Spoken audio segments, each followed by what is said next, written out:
As our country searches for fuel alternatives to gasoline, new sources never considered before are emerging. Take, for instance, the innovative pilot project at AC Transit, a San Francisco Bay transportation provider. Well, one thing you'll notice, it's very smooth operating, no shifting from the transmission, and very linear acceleration. So it does very well, very controllable, and has a nice ride to it. Doug Byrne is driving one of AC Transit's fleet cars. It uses hydrogen gas as fuel, which is converted to electricity to power the car. The result? An efficient, quiet-running, non-polluting vehicle. We average about 120 miles per day on each vehicle. Our estimation is between 45 and 50 miles per gallon. They're doing very well.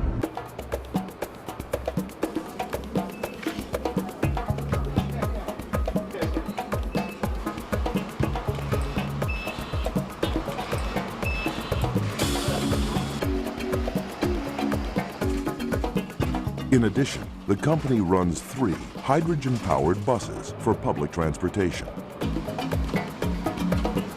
The response to date from both customers and drivers has been favorable. We have here our Kia fuel cell-powered car. But hydrogen's biggest hurdle is the cost of its fuel cell technology. These cells that convert the gas's energy to electricity are extremely expensive. One AC Transit bus costs $1 million. Until the price point changes, hydrogen for fueling America will remain a concept rather than a solution. But even with cheaper fuel cells, one significant problem remains. The bulk of the hydrogen is produced upon reformation of natural gas, which is reformation of methane. And as a source of hydrogen, this is fine, but it generates carbon dioxide as the byproduct, which is one of the gases that causes global warming. The other drawback, of course, is that natural gas is not going to last forever. I think our society understands nowadays that we need to generate a source of hydrogen that is renewable. Anastasios Melis thinks the solution may be here. This is a variety of green algae. The advantage is that they grow very fast, faster than any other plant that we know of, about 10 times faster than corn. We're talking about green power.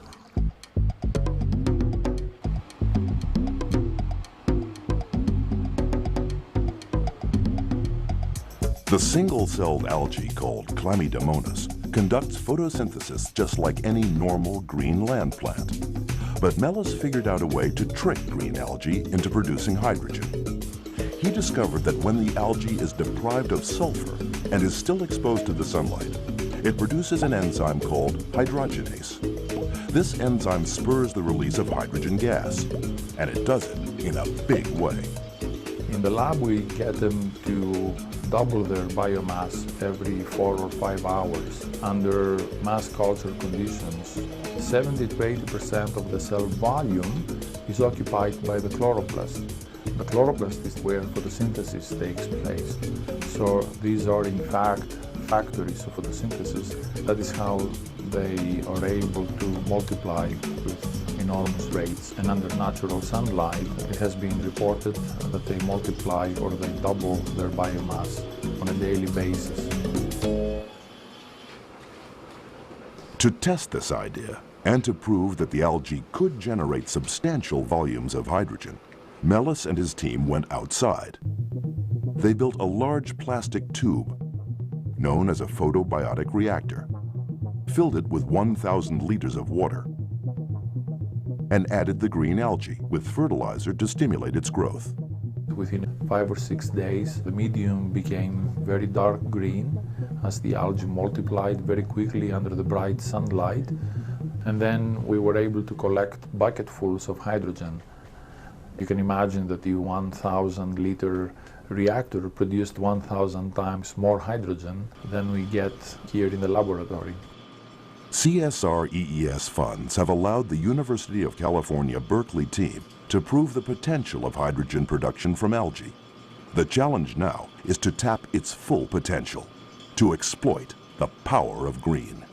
The problem that we have before us right now is that the yield of the process is not as high as it could be. So, for example, we know the capacity of this green algae to produce hydrogen. We find that it is only 10 to 15% of the theoretical maximum. That means that there is a lot of work for us to do. I do not know whether we will ever be able to go to the 100% level, but let's try to reach, say, 50% or 60%. And these are the hurdles that we have before us nowadays.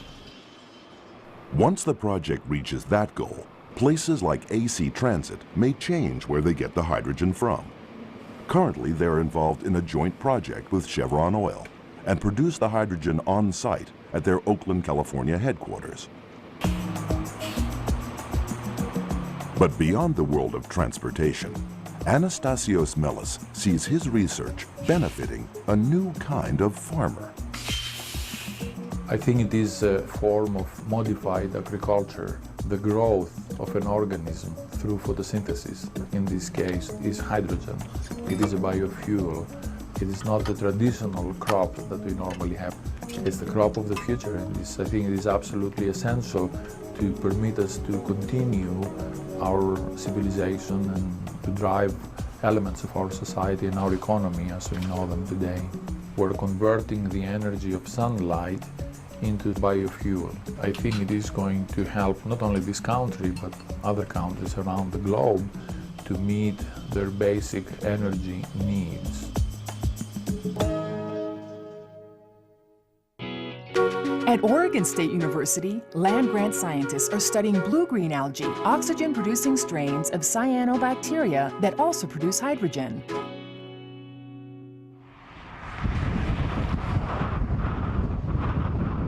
Ethanol.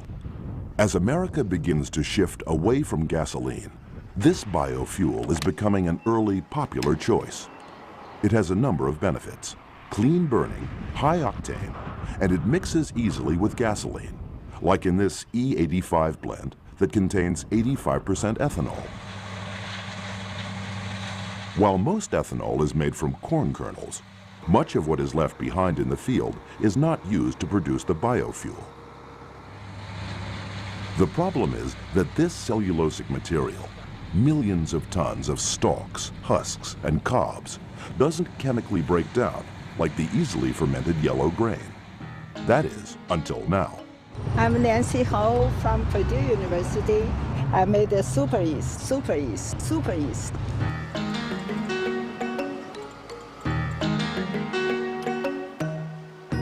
Nancy Ho and her team at Purdue have been modifying a yeast called Saccharomyces. This natural yeast has been used by humans for thousands of years in the making of bread and the fermentation of wine. But now, this time-tested organism is being used to break down the corn refuse, as well as wheat straw, left behind in the field. By doing this, 40% more ethanol can be produced from the same field, a real boon to farmers. Generally, 1 dry ton residue, you can produce 85 to 100 gallons of ethanol. While corn kernels contain glucose that can be easily fermented by conventional yeasts, the cellulosic refuse of corn has an additional natural sugar, xylose. It is xylose that prohibits fermentation and thus the making of ethanol. Nancy Ho knew that to overcome this problem, she would need to change the genetic structure of the yeast.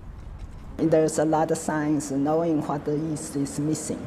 So I simply engineer with the recombinant technology. You can put the genes, even extra genes into the cells. Through trial and error and CSR/EES funding, Nancy and her team found 3 perfect genes to alter the yeast. This recombinant DNA work allows both glucose and xylose sugars to be simultaneously converted to ethanol, making the process economically viable. The result? A new product called Ho Purdue yeast.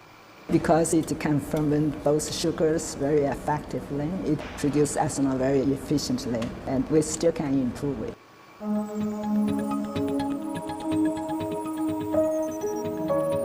While the work continues at Purdue to make the Ho Purdue yeast even better, it is currently being used for ethanol production.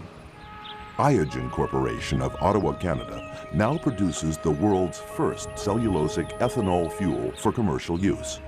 It uses wheat straw for biomass, and American firms are also experimenting with the technology. The super yeast has the potential to change the ethanol industry, benefiting both farmers and consumers. I feel if you work hard, you're thinking hard, you can overcome most problems in science.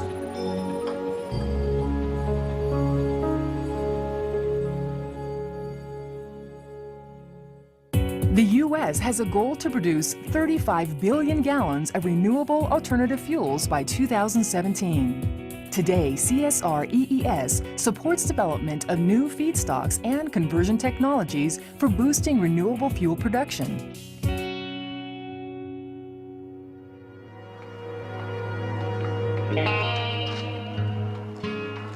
At the end of this long tunnel is a view back to the colorful past of an old frontier town.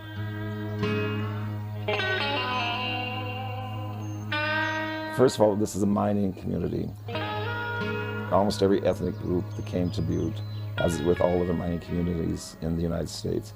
And our population was between 90 and 100,000 people. So mining actually drove it.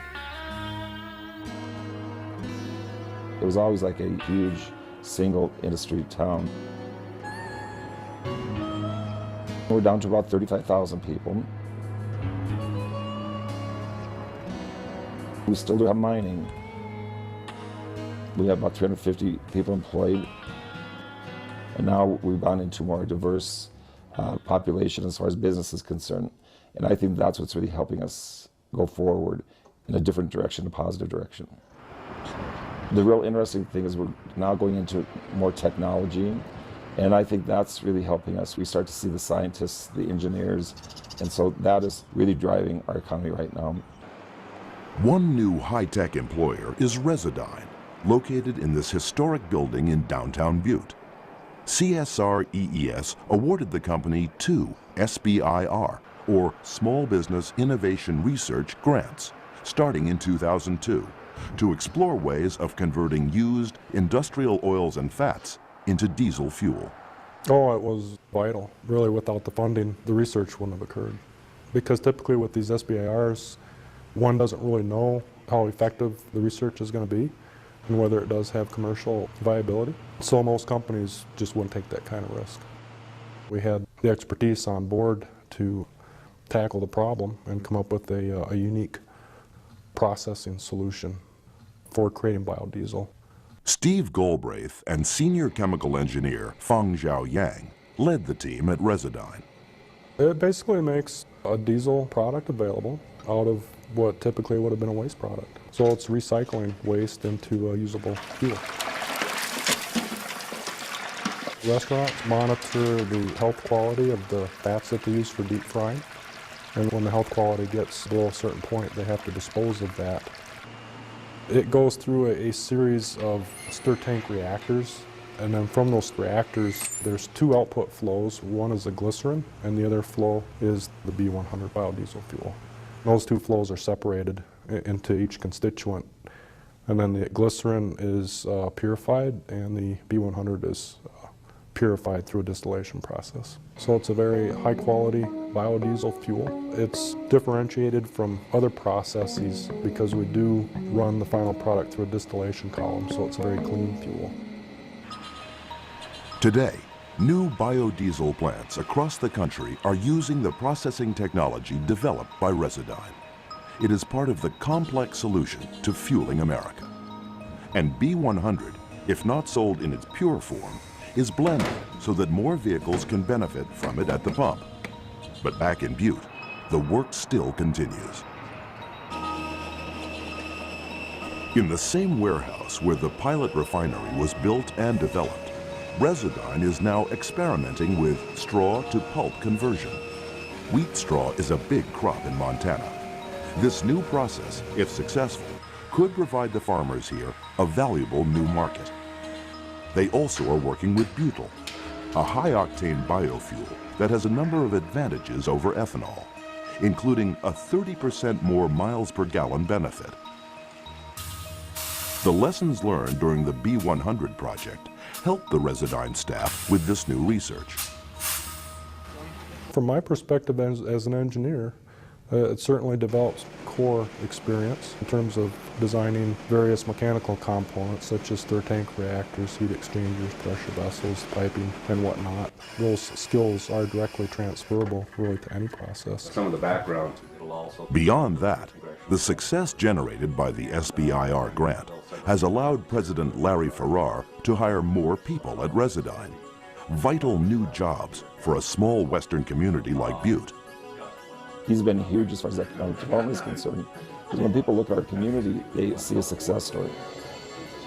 From 1994, starting out with 2 employees, and then going up to like 35 to 40 employees right now.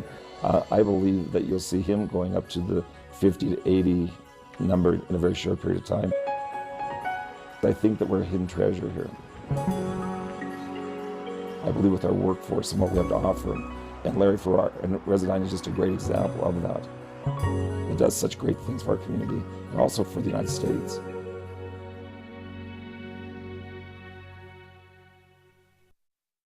Since 2002, the USDA's Small Business Innovation Research Program has funded over 45 grants related to energy.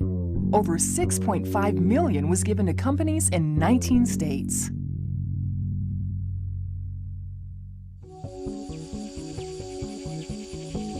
Switchgrass is a perennial plant. It's planted once. It grows in place for 10 to 15 years.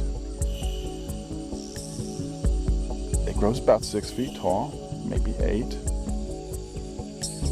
The yield is about 10 tons per acre, and that's without any genetic manipulation. It is native to the United States. It's a part of the mixed prairie grass system that used to be here. It's native from Colorado to the coast and from Alabama up to Canada. Bert English and his colleagues at the University of Tennessee are fascinated by switchgrass because of its potential as a biomass source for ethanol production.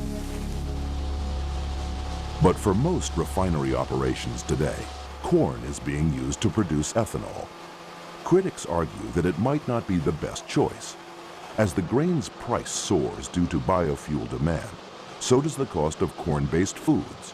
And U.S. corn exports are also threatened due to the fast-rising prices. But beyond the economics, there is simply not enough corn to meet the energy demands of the future. Corn has a place, but it's limited.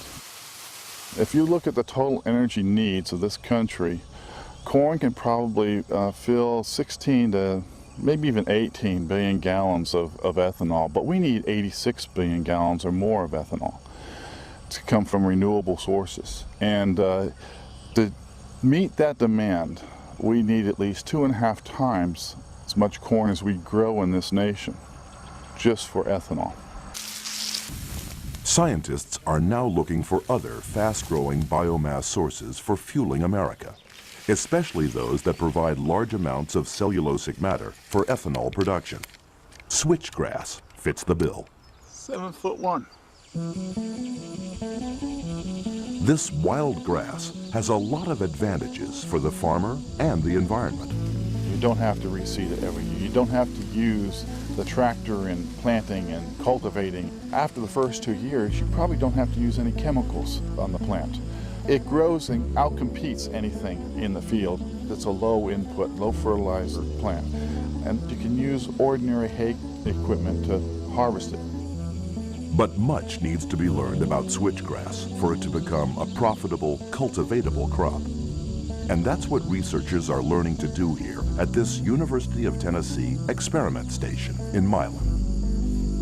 Different varieties are grown under different conditions and types of terrain, from flat fields to sloped ones to semi-marshy. The color contrast here shows the effects of this experimentation. In addition, we're looking at nitrogen tests going from 0 to 180 pounds, and we're doing some weed experiments on switchgrass to find out what herbicides will work. When you have grass growing and competing with switchgrass, it's very difficult to control that annual grass. And we're working on those types of experiments with Larry Steckel. Soil is another major component of the study and is headed up by researcher Don Tyler. Since switchgrass is a perennial, that offers a unique advantage to the farmer. You're not disturbing the soil for 10 or 15 years. You're adding root matter to that soil, and that's converted to organic matter. So there is some enrichment of the soil. We're trying to calculate how much of that is occurring right now in this very field. But once these field studies are concluded, switchgrass for ethanol production still faces a number of other challenges, especially when one considers how much of it needs to be produced to meet the need. The logistics of getting millions of acres planted into switchgrass are tremendous. You need seed, and we need reliable seed. We need seed companies looking at this and starting to develop the mechanism in which these fields that we have in the United States start producing seed for them. And we need also plant improvement. We need yield increase. The more yield per acre, the more ethanol per acre. And I think that's going to be critical as we go down the road in the long run, looking at the food versus fuel versus feed issue. In the short run, however, things look promising for switchgrass. As part of the research, several Tennessee farmers are growing the crop on test plots on their own land, and soon they will have a market for their harvest.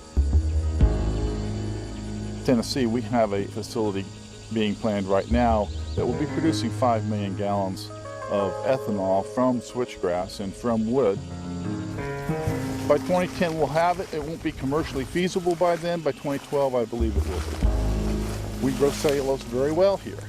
Having switchgrass as an alternative crop will provide the farmers another source of income and allow them to compete at a better level.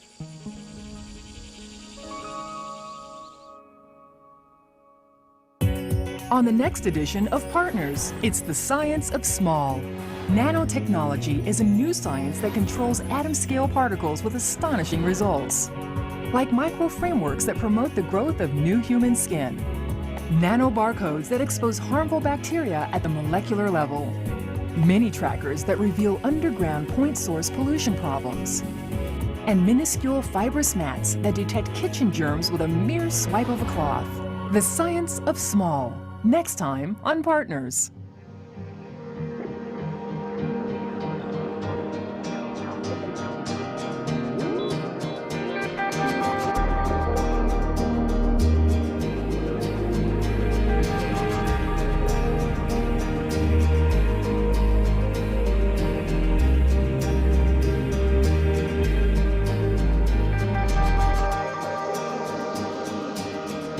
For more on Fueling America or other episodes of Partners Video Magazine, log on to this website. Fleet cars. It uses hydrogen gas as fuel, which is converted to electricity to power the car. The result? An efficient, quiet-running, non-polluting vehicle. We average about 120 miles per day on each vehicle. Our estimation is between 45 and 50 miles per gallon. They're doing very well.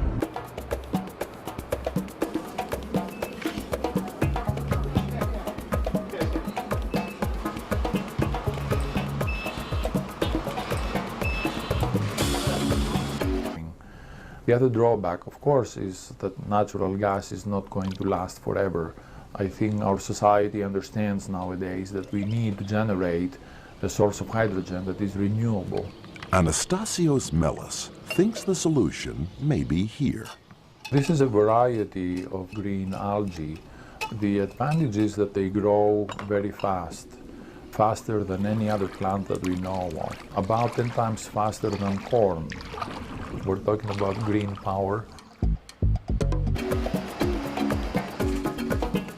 In addition, the company runs 3 hydrogen-powered buses for public transportation. The response to date from both customers and drivers has been favorable. We have here our Kia fuel cell powered car. But hydrogen's biggest hurdle is the cost of its fuel cell technology. These cells that convert the gas's energy to electricity are extremely expensive. One AC Transit bus costs $1 million. Until the price point changes, hydrogen for fueling America will remain a concept rather than a solution. But even with cheaper fuel cells, one significant problem remains. The bulk of the hydrogen is produced upon reformation of natural gas, which is reformation of methane. And as a source of hydrogen, this is fine, but it generates carbon dioxide as the byproduct, which is one of the gases that causes global warming. As our country searches for fuel alternatives to gasoline, new sources never considered before are emerging. Take, for instance, the innovative pilot project at AC Transit, a San Francisco Bay transportation provider. Well, one thing you'll notice, it's very smooth operating, no shifting from the transmission, and very linear acceleration. So it does very well, very controllable, and has a nice ride to it. Doug Byrne is driving one of AC Transit's